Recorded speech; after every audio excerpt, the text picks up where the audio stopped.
سورہ الحدید رکوع نمبر 1۔ اور تمہیں کیا ہو گیا، کیوں نہیں خرچ کرتے اللہ کے راستہ میں، حالانکہ سب آسمان زمین آخر میں اللہ ہی کی میراث ہے۔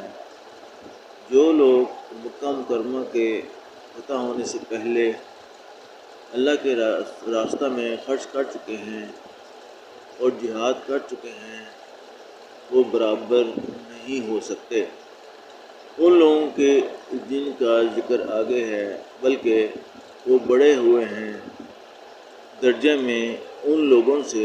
جنہوں نے فتح مکہ کے بعد خرچ کیا اور جہاد کیا، اور اللہ تعالیٰ نے ثواب کا وعدہ تو سبھی سے کر رکھا ہے۔ چاہیے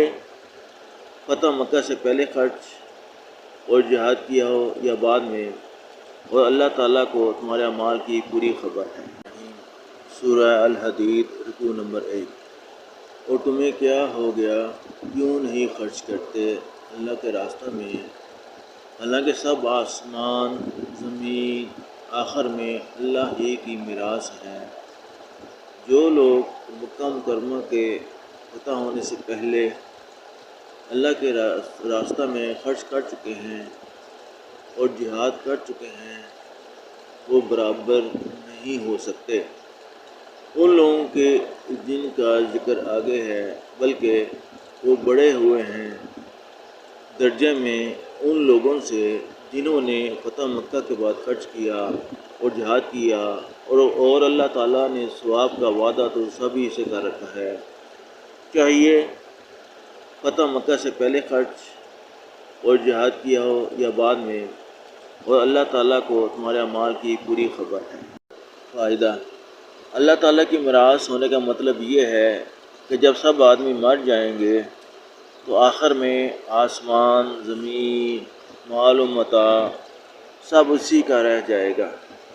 اس پاک ذات کے سوا کوئی بھی باقی نہ رہے گا۔ تو جب سب کچھ سب کو چھوڑنا ہی ہے تو پھر اپنی خوشی سے اپنے ہاتھ سے کیوں نہ خرچ کرے کہ اس کا ثواب بھی ملے۔ اس کے بعد آیت شریفہ میں اس پر تنبیہ کی گئی کہ جن لوگوں نے فتح مکہ سے پہلے اللہ تعالیٰ کے کام پر خرچ کیا یا جہاد کیا، ان کا مرتبہ بڑھا ہوا ہے ان لوگوں سے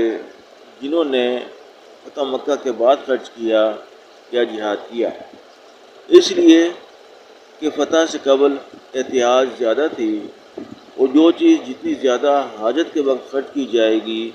اتنا ہی زیادہ ثواب ہوگا۔